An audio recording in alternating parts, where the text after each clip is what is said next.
Welcome. Today we're going to learn something on the Parsha of the week. Very interesting. And we're going to learn it from the text, from the book itself. This is the second volume of the Likutei Sichos. The portion is Parshas Kiseitze, which has 71 mitzvahs. It's probably the Parsha that has the most mitzvahs from all of the Parshas in the Torah. And those that are watching, please subscribe, share. You're welcome to ask questions, whether it's live or in the comments later. Today's Parsha begins with the verse Kiseitze la milchama alivecha, which is various details of when you will go to war over your enemies. And Torah tells us which types of people are not required to be at war, which people should go back home, and they shouldn't. Soldiers, they shouldn't be part of the battle, and so on. You'll do this, and Hashem promises you that I'll give the enemies into your hands, those that want to kill and destroy the Jews, and you'll capture from them, bring them into captivity. Now, every single thing in Torah has the physical part of it and has a spiritual part of it. And the truth is, everything in this world has the physical part and the spiritual part. Everything you see has the external and the internal. And even when it comes to laws in Torah, there's external and internal. What's the enemy spiritually? When Jewish people are in Eretz Yisrael and we're going to war and there's an enemy, we get it. But spiritually, what does it mean, an enemy? So the Alter Rebbe, the author of the Tanya, the founder of Chassidus, Chabad, tells us that your enemy is the animal soul and the body. Now, I want to clarify. It doesn't mean that it's bad, but the animal soul and the body tends to be pulling in a different direction. The godly soul, the spiritual part of a person, wants to learn, daven, and live a selfless life. The animal soul comes and says, let's be selfish. Let's enjoy. Let's have fun. Maybe it doesn't really matter if it's wrong or if someone else gets hurt along the way. So you end up having this enemy that's challenging you and not allowing you to be who you want to be, what you're supposed to be. And the Torah says, in the spiritual sense, go out and have a war against them. Wage that battle, defeat them. And the truth is, we don't mean to break the body. There has been this thinking, or this theory, this opinion, that the body, because it's constantly pulling you to eat, and it's pulling you to sleep, and it's pulling you for various different experiences, break the body. Fast. Don't take care of it. And this is incorrect, especially according to the teachings of Chassidus. The body, we discussed this in the earlier class. You could see it in YouTube. It was from Monday or Tuesday, where you can't even come to court and say, I'm guilty, give me lashes. You have to protect the body. If two witnesses find you guilty and they come to the court, fine. But you can't come on your own. So we're not looking to break the body. But we do have to recognize that it's going to pull us in a different direction. It's challenging us from doing what's right. It doesn't allow itself to become refined and elevated. Okay, and it's a very difficult challenge. So the solution to this, the Torah says, Kiseitze la milchama. You'll go out to war. This is the key. You have to go out. You have to decide that you're going to have this battle. And once you do that, when you have that attitude that there is an issue and you want to conquer it, you want to self-master, and you want to be able to grow and overcome the evil inclination, the animal soul, and so on, then you're promised, Hashem will give him into your hand. When you do so, Hashem is going to help you to defeat him. And you'll conquer the animal soul and not, God forbid, the opposite. The opposite would mean when a person is fully making decisions based on his impulses, he's fully pulled in the direction of whatever the animal soul wants, whatever the body wants. He's never able to say, this is wrong, I don't want to behave that way. And not only that, but what does it mean to gather? You'll capture captives in the spiritual sense. You'll get many sparks, because we know that everything in this world, even things which seem to be negative, have a spiritual spark to them. And if you use it correctly, you get that spark, you elevate that spark, it gets added or helps you in your service. Some things you get the spark by not doing them. by conquering it. So in summary, what is the spiritual meaning of going to war against enemies and conquering or taking captives? Spiritually, it means your enemy is the part of you, the animalistic side of you, which doesn't want you to do the right thing. And you have to wage a battle with it. And waging a battle here is not to break it, but to bring it onto your team, to have the body work with you, to try to be a good person, to use those tendencies or personalities, the characteristics that we all have in a positive way. I'll give you an example. A person has a strong need to win. They have to win every argument, and they can never back down. And they have this, it could be a very negative trait, but you could modify that and use it in a positive way. You could develop that to have a personality that's strong, that you want to help, that you don't easily give in to temptation. You have that winning streak, that winning side to yourself. That is one example how you could turn around. You don't have to break the body. You're not looking to destroy the physical. You want to turn it around. That's what it means to have captives in the spiritual war. You're bringing them onto your side. You're now taking these sparks and elevating them. That's one talk, one sikha from the Rebbe. Here's another one. We have a mitzvah on this week's portion called Maikeh. Maikeh, the mitzvah of Maikeh is when you have a balcony in your house, you're required biblically to construct a fence, a barrier around, to make sure nobody falls. Okay? Sounds obvious, but it's a mitzvah, you have to do so. Now, Rebbe writes that somebody wrote him a letter about this mitzvah, and he says that this mitzvah, why do we have this commandment? It's because of a sakana. It's a danger. You want to make sure nobody falls. The pasuk, the verse itself says that put up the mitzvah so nobody should fall. You shouldn't have any blood in your house. Basically, because of you, no one should die. Right? Don't text and drive.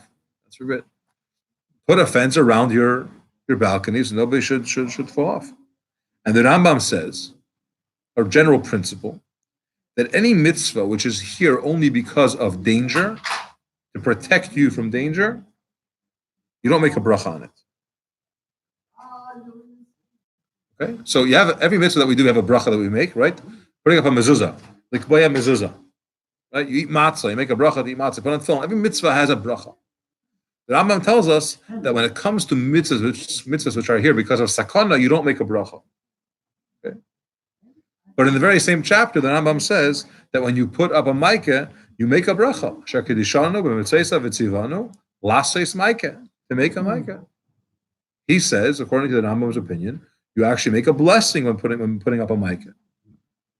So if it's for a sakana, this fellow writes to the Rebbe, when the Rambam is of the opinion that you don't make a blessing for sakana, then why does he say to make a bracha? Okay. So one answer you could say is that there's many ways to prevent blood from happening in your house. You don't only have to put a fence around your balcony. Okay? There's other ways of doing so. Only if you have a balcony, you have to put a mic in. And only if it's for, what? Roof. A roof. Thank you. A roof. I say balcony because it means a roof that you could actually go onto. If you have a roof in your house and no one can go there, then you don't have to. So the idea here is that number one, it's only if you have one. Number two, it has to be high 14 tvachim, which is, what's 14 times 3? 42. Very good. So when you have, it has to be 14 tvachim, which is about 42 feet, a little bit more actually. It's 3.5 inches or so per tefach. So then you will have to put a mica, but there are cases where you don't need to. So you can make your thing a little bit lower. You won't have to put a mica. So if you went, or if you have a roof that's on a slant, it's not made for walking, nobody goes there. There are many ways that you can make sure that you don't have this danger of people falling. So because you don't have to go that route of putting a fence, and you decide to do so, so even though it's really there for sakana, but you chose to go that route to be able to do this mitzvah, therefore there is a bracha that you make. Okay. But this is a basic answer, and the Rebbe says it's not sufficient. Not good enough of an answer. Why? But saf saf, if the ganze Tam von Asiyas Maike is nur mishum sakana, is hada kushel duchtas, if dem is shayach kim bracha. Let's assume that you have various methods of making this fence, of avoiding this problem of someone getting hurt. Good.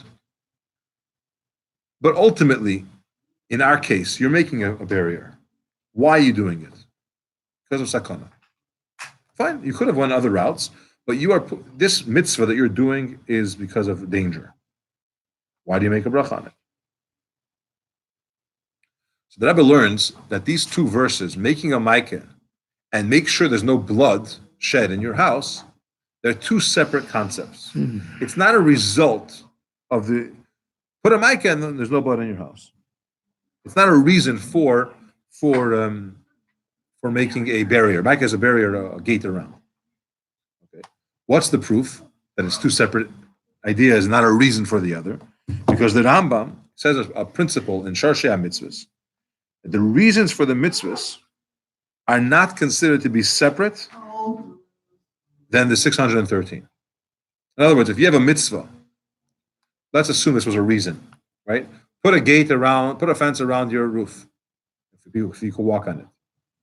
And don't put blood, make sure there's no blood shed in your house. If make sure there's no blood shed in your house is indeed a reason for the maikeh, then it's not counted as one of the 613. And nonetheless, the Rambam, when he does enumerate the 613 mitzvahs, he does count this as a separate mitzvah. In other words, the only way that you could cause bloodshed is not just through maikeh. You have to be careful in general. If you have something dangerous in your house, some other form that someone could get hurt, you have a biblical responsibility. It's a mitzvah to make sure that no one gets hurt. It's not just this particular example. So if you look, he counts this as two separate things. Barrier around your walkable roof, we'll call it a balcony, and make sure there's no blood in your house. Two separate things. Okay? And when he talks about it actually goes like this. When he enumerates the positive mitzvahs, he says, make a maikeh. When he says the negative mitzvahs, what you're not allowed to do, he writes, don't have blood shed in your house. Don't put blood in your house. So it's two separate things. So you see from here that it's not a reason, but it's its own mitzvah. The source of the Rambam is in Sifri, and then Sifri says two separate things. The Sifri tells us, indeed, one mitzvah aseh, a positive mitzvah is build a barrier, a maikeh around your balcony and your roof, and there's a prohibition: do not have leisasim damim beveisecha. Make sure there's no blood shed in your house. Okay, so it's two separate concepts, and indeed two separate things. So that's why, according to the Rambam, you make a bracha. Because yes, there is the idea of making sure there's no blood in the house, but it's a separate mitzvah. And any mitzvah which is for sakana, you wouldn't make a bracha. But this mitzvah has a component that it's not just for danger. Hashem said so. You're fulfilling the mitzvah to build a maikeh. What does this mean internally? What does this mean spiritually? How do we apply this to our service of Hashem? Wait.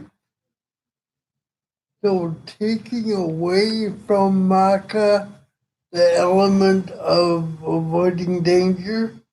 We're not taking it away, but we're recognizing that the element of avoiding danger is its own mitzvah, which applies in many cases. Yeah, but how about makkah? How does that affect makkah? We're talking about makkah.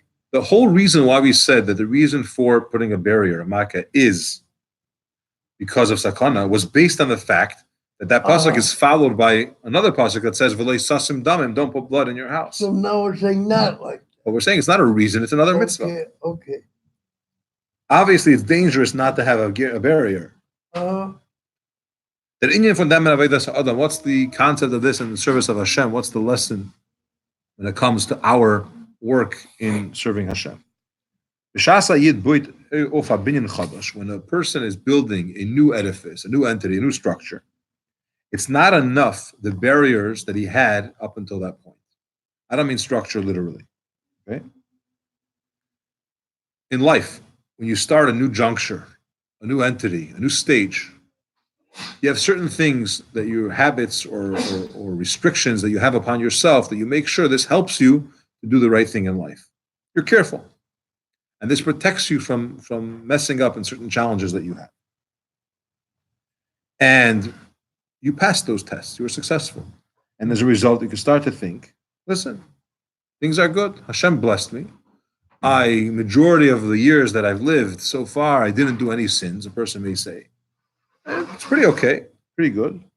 And therefore, I'm not so concerned anymore. I'm on good footing. I'm doing the right thing. You should know that when you build a new edifice, you have to make sure that there's barriers that you don't fall. Because at every juncture in your life, anytime you grow, anytime there's a developmental stage, anytime there's something new, you run the risk of messing up. You run the risk of having a challenge and a test that you won't manage to overcome. So the lesson of the term the Torah uses when you'll build a new house, right? Well, it's not a new house. It also applies. But the new house means spiritually, when there's something new, a new house, a new structure, a new edifice, something new going on in your life, you have to make sure that you have a good boundary, a good barrier, a gate to protect yourself from messing up. Because it's not easy to withstand certain challenges and tests in life, and especially when there's a new avodah, it comes early. The Rebbe applies this when a person is leaving his confines of the shul and of the yeshiva. Right? A kid goes to school. After school, he goes to yeshiva, and he's, to a great degree, isolated. You're sitting, all you do, you're living a life of spirituality. You study Torah, you daven, you're hanging out with a certain group of people. But then, you go out into the world, you get married, start a family. You're not sitting and learning all day, right? Anyone that leaves yeshiva to go get a job. And now, you have to have certain barriers in place. You don't have that environmental protection that existed almost, it was nature, it was the in thing, that was the society I was living in. You have to have certain barriers. Beginning of the day, you have to daven. You have to make sure that you start your day that way. When you start your day with davening, it'll help you, that you'll be stronger when you have challenges throughout your day, tests. Afterwards, after davening, you have to sit and learn something. It doesn't say here to come to this shir, but it's recommended. But you have to learn something. And then you go out of that reality of the shul, of davening and learning in the holy space. Now you got to go do the 39 malachas, right? The mundane matters of life. So you have to have a barrier. You have to have a gate to make sure that there's no blood, nothing falls, nothing gets messed up. Now, just like physically, where is this gate constructed? It's higher than the house. It's above the house. It's even above the roof of the house. It's just the way it is. The gate goes above. Similarly, spiritually, we have to take this mitzvah from a place that's higher than yourself. Okay? You have to find inspiration, a source, some barrier, some type of level which is going to help you, which is beyond you, which is greater than you. And therefore, there's an opinion that you have to make a bracha on the maikeh. What's a bracha? A bracha means, the word bracha means to bless. But in a deeper sense, bracha, from the word in the Mishnah is hamavreches hagefen. It means to bring forth. Okay? So bracha also means to draw down, trying to bring forth godly energy. You're trying to bring forth a certain holiness. Making a bracha on the maikeh in the spiritual sense means you're making a barrier, which is higher than yourself because you want to be protected, because you're starting a new stage, a new endeavor. You want to make sure that you don't get messed up in some of the tests and challenges of life. And this maikeh that you're making is higher than you. You want to draw extra help from above, help from Hashem.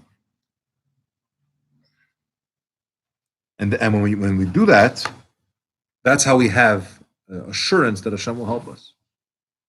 This is similar to the concept, this is the lesson that Rebbe brings from this idea, that the previous Rebbe said that every year, Erev Rosh Hashanah, you have to add a new hidur, something. You're starting a new year, you have to take on a new, I don't know, let's say a new mitzvah, but even for a Rebbe who's doing the mitzvahs, a new hidur, is beautifying, a deeper level in the mitzvah, doing something a little bit better than I did last year. Chumrah. It doesn't say chumrah. It says hidur. If you always did, there's many levels of doing mitzvahs. There's the basic, barely done, and there's doing it nicer, and there's being involved. For example, doing a mitzvah with joy, doing it wholeheartedly, doing it earlier. There's many ways of doing it. Joy to hear. So joy is probably a mitzvah. It is definitely a mitzvah. But the idea is that it's a new year, so we add some kind of new mitzvah, a new concept, a new something, which is you're increasing. That's the Micah, that's the protection. There's comes with a very important lesson and an important message, both in the physical sense. Be careful. Don't make sure that things around you and things in your house don't cause danger. And be very aware that in the spiritual sense, you also always have to have that being careful. There's a letter from the Rebbe where someone writes, is having a lot of tests and challenges. Life, spiritually. The Rebbe tells him that if you want to be more successful in the morning when you daven Birchas HaShachar, when you say Al Tivienu, one of the things we say is don't bring us to any tests. We ask Hashem, don't test us. Have more kavanah. Concentrate more when you say those words, so that when you are dealing with those tests, you'll be able to overcome them. A wonderful Shabbos and Aksiva V'Achsim Moteva. Questions, yeah. Yeah, according to the second Mahalak, if I buy a house, Yeah. say a goy owned it, Okay. so it didn't have a macha, because it's a new experience. For me, I'm also mechayiv to put up a macha. Correct. Okay.